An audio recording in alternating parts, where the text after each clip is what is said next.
अस्सलाम वालेकुम स्टूडेंट्स, आज हम डिस्कस करते हैं हमारे पास जो एफएससी पार्ट 2 का चैप्टर 13 का टॉपिक है व्हीटस्टोन ब्रिज। ठीक है, उसको डिस्कस करते हैं कि व्हीटस्टोन ब्रिज क्या है। सबसे पहले तो देखें कि व्हीटस्टोन ब्रिज का यूज़ क्या है। ठीक है, चार्ल्स फ्रोमल जो है हमारे पास जो है चार्ल्स व्हीटस्टोन एक साइंटिस्ट थे जिन्होंने हमें एक मेथड दिया था। ठीक है, कि अगर आपके पास उसमें कहा कि अगर आपके पास कोई अननोन रेजिस्टेंस है, ठीक है, और आप उसको फाइंड करना चाहते हो, ठीक है, अगर आपके पास कोई रेजिस्टर है जिसकी रेजिस्टेंस अननोन है, तो उस रेजिस्टेंस को फाइंड करने का जो मेथड दिया था उसका नाम उसने व्हीटस्टोन ब्रिज रखा था। ठीक है, अब वो किस तरह का किस तरह का मेथड है। देखिए, इसमें आपके पास क्या होती हैं कि आपके पास 4 रेजिस्टेंस होती हैं। ठीक है, कि आपके पास क्या होगी, इसमें 4 रेजिस्टेंस होती हैं जो कुछ इस तरह से कनेक्टेड होती हैं। ठीक है, कि हमारे पास इसमें क्या होगी, 4 रेजिस्टेंस होगी जो हमारे पास कुछ इस तरह से कनेक्टेड होंगी। ठीक है, ये हमारे पास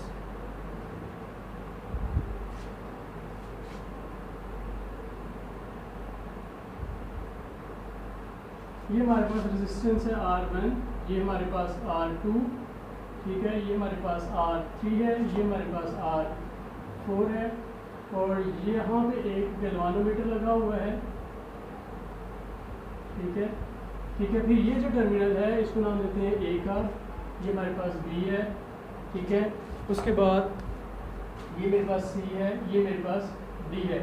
ठीक है, इन A और C को हम क्या कर देते हैं, किसी बैटरी से कनेक्ट कर देते हैं। ठीक है, हमारे पास कोई भी बैटरी है, ठीक है, हमने उससे उसको कनेक्ट कर दिया, तो ये हमारे पास क्या बन जाता है, व्हीटस्टोन ब्रिज की कंस्ट्रक्शन बन जाती है। ठीक है, कि इसमें क्या होती है, आपके पास 4 रेजिस्टेंस होती हैं।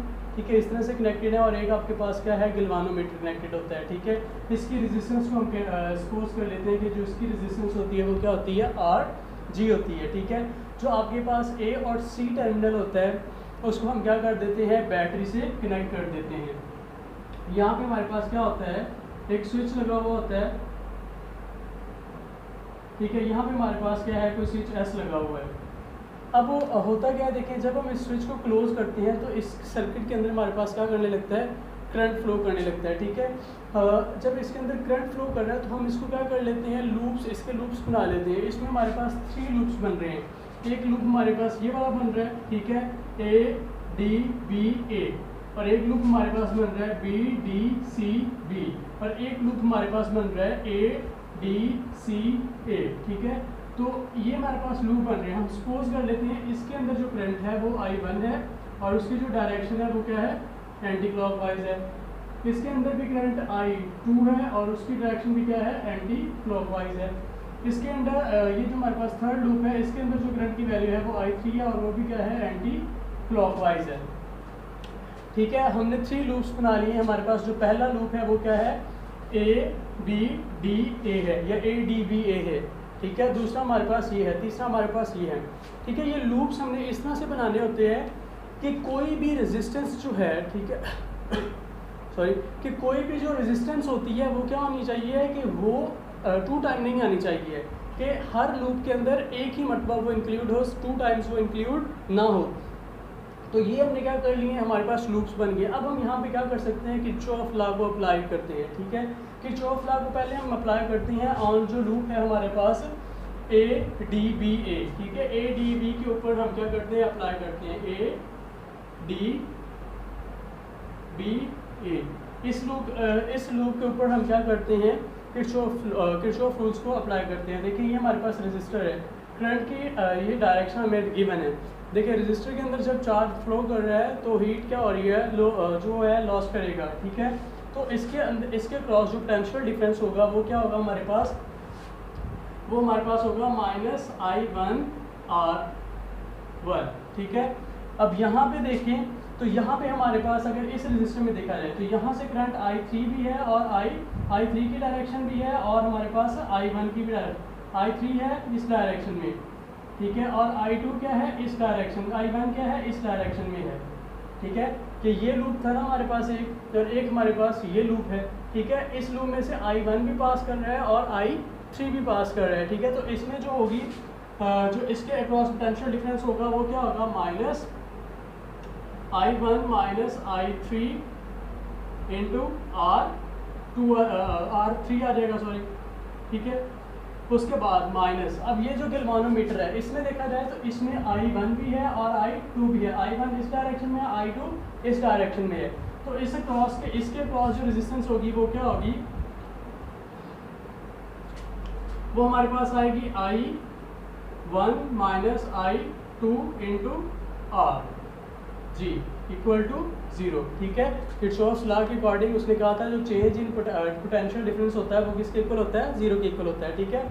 हमारे पास उसके बाद अगर इसको देखा जाए, अब हम डिस्कस करते हैं, अप्लाई करते हैं किरचॉफ रूल्स को, जो है हमारे पास किरचॉफ सेकंड लॉ है उसको अप्लाई करते हैं इस वाले पार्ट के ऊपर, जो हमारे पास जो लूप है BDCB, ठीक है। जब मैं BDCB पे अप्लाई करता हूँ किरचॉफ रूल को, तो मेरे पास क्या इक्वेशन बनती है, वो मेरे पास बनती है माइनस I2 R2, ठीक है। यहाँ पे माइनस I2 R2। उसके बाद अगर इस चीज़ को देखा जाए तो इसमें I1 जो है वो भी है और I2 भी है, ठीक है। तो I1 भी है, I2 भी है, तो इसको मैं लिखूँगा minus I2 minus I1 into R जी, ठीक है।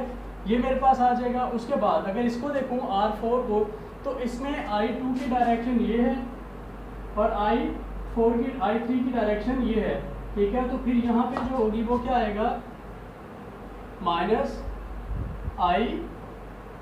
तो मेरे पास आएगा I2 minus I3 into R4 equal to 0, ठीक है।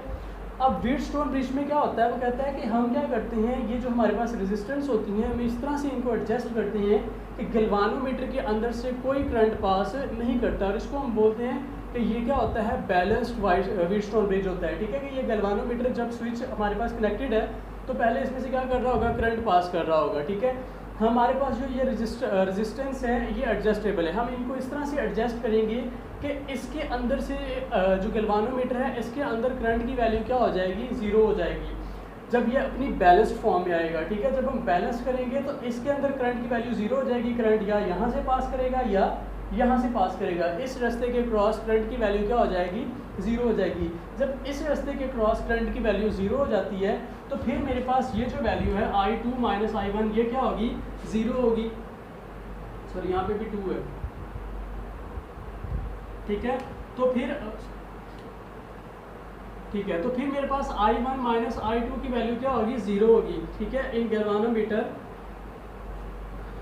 ठीक है, इन स्टैंडर्ड फॉर्म या इन बैलेंस्ड व्हीटस्टोन ब्रिज।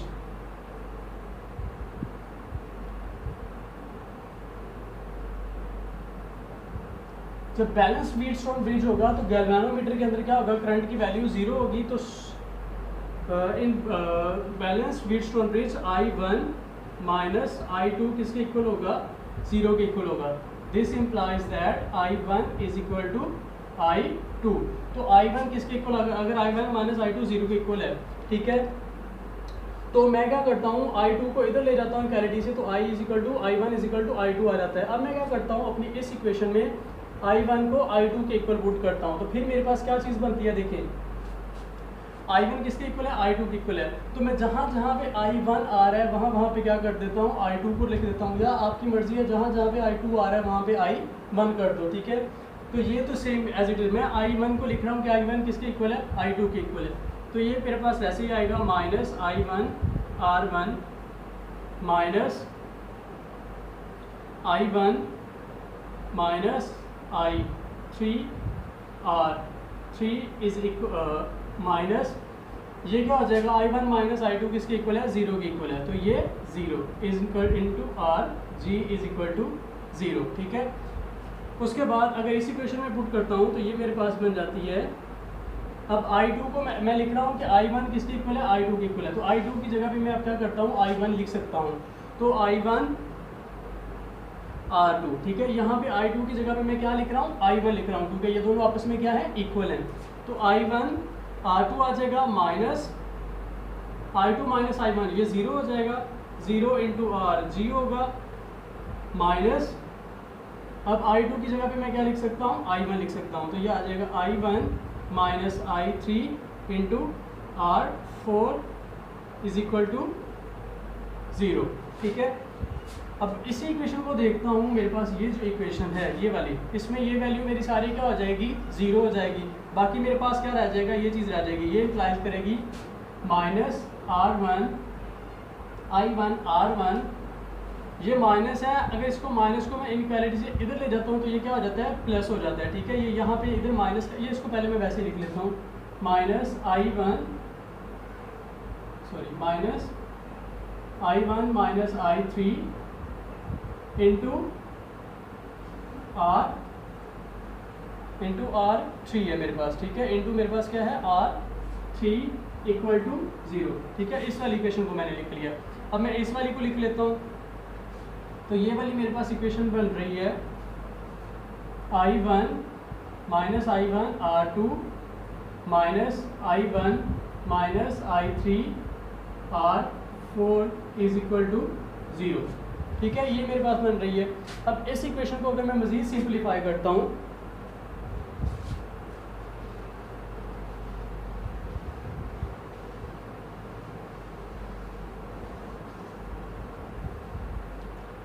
ठीक है, इसी इक्वेशन को मैं मज़ीद सिंप्लीफाई करता हूँ, तो ये इक्वालिटी से इधर उधर जाके क्या हो जाएगा, प्लस हो जाएगा। तो ये मेरे पास बन जाएगा minus I1 R1 is equal to I1 minus I3 into R3। ठीक है, ये चीज़ बन जाएगी। इसी तरह से जब मैं इसको सिंप्लीफाई करूँगा तो ये मेरे पास आ जाएगा minus I1 R2 is equal to I1 minus I3 into R4। ठीक है, इस इक्वेशन को मैं नाम दे देता हूँ 1 का, इस इक्वेशन को मैं नाम दे देता हूँ 2 का। ठीक है, अब क्या होता है, देखिए कि मैं 1 को क्या करता हूँ, 2 से डिवाइड करता हूँ। ठीक है, कि 1 को मैं 2 से डिवाइड करूँगा, ये आ जाएगा minus I1 R1 is equal to I1 minus I3 R3 divided by left hand side से left hand side minus I1 R2 और राइट हैंड साइड से राइट हैंड साइड डिवाइड हो जाएगी I1 I3 R4। ठीक है, तो ये cut जाएगा, ये भी कट जाएगा, I1 भी कट जाएगा, बाकी क्या रह जाएगा मेरे पास, हाँ जी, ये सारा क्या हो जाता है, कट जाता है। बाकी मेरे पास क्या रह जाता है, बाकी मेरे पास रह जाएगा R1 over R2 is equal to R3 over R4। ठीक है, मेरे पास ये चीज़ रह जाती है। तो ये क्या है, स्टैंडर्ड फॉर्म है व्हीटस्टोन ब्रिज इक्वेशन की, जब हम क्या करते हैं कि जब वो क्या है, अपनी बैलेंस्ड फॉर्म में है। बैलेंस्ड फॉर्म में होने का क्या मतलब है कि जब गैल्वानोमीटर से आपने इनको इस तरह से एडजस्ट किया है कि गैल्वानोमीटर से क्या है, करंट की वैल्यू क्या है, 0 है। देखिए, अगर हमें यहाँ से R4 की वैल्यू कैलकुलेट करनी है, फॉर एग्जांपल हम कहते हैं कि हमें R1 की वैल्यू का पता है, R2 का, R3 का पता है और हमें R4 का नहीं पता है, और हम R4 को कैलकुलेट करना चाहते हैं, तो हम यहाँ से R4 की वैल्यू को कैलकुलेट कर सकते हैं सिंपली। किस तरह से, देखें मेरे पास ये R4 है ना, इसको मैं इधर ले जाता हूँ, क्रॉस मल्टीप्लाई कर देता हूँ, ये इधर चला जाएगा, ये और ये इधर चला जाएगा। ठीक है, इसको मैं क्रॉस मल्टीप्लाई करता हूँ, तो ये इम्प्लाई करेगा, देखिए ये इधर डिवाइड हो रहा है, इधर आके मल्टीप्लाई होगा, ये बन जाएगा R1 R4, ये इधर डिवाइड हो रहा है, इधर जाके क्या हो जाएगा, मल्टीप्लाई R3 R2। ठीक है, ये चीज़ आ जाएगी। मुझे वैल्यू कैलकुलेट करनी है R4 की, R4 को सेपरेट करना है, तो इधर R1 आ रहा है, इसको उधर ले जाता हूँ, ये उधर जाके क्या हो जाएगा, डिवाइड, तो ये बच जाएगा R4 is equal to R3 R2 over R1। ठीक है, तो इस तरह से हम क्या कर सकते हैं, किसी भी अननोन रेजिस्टर की रेजिस्टेंस को फाइंड कर सकते हैं through the help of Wheatstone bridge. ठीक है, कि ये जो मेथड था, व्हीटस्टोन ब्रिज ने जो मेथड दिया था, ठीक है, उसने कहा था कि अगर आपके पास क्या है कि कोई अननोन रेजिस्टेंस है और आप उसको क्या करना चाहते हो, कैलकुलेट करना चाहते हो, ठीक है, तो हम क्या कर सकते हैं, इस मेथड के ज़रिए से उस रेजिस्टेंस को कैलकुलेट कर सकते हैं। ठीक है, तो ये था हमारा व्हीटस्टोन ब्रिज मेथड जो हमारी बुक में दिया गया था, जिस तरह से इसको एक्सप्लेन किया गया है। ठीक है, तो ये उसी तरह से आ गया। तो इंशाल्लाह हमारा जो नेक्स्ट टॉपिक होगा पोटेंशियोमीटर, उसमें मिलेंगे। तब तक के लिए अल्लाह हाफ़िज़।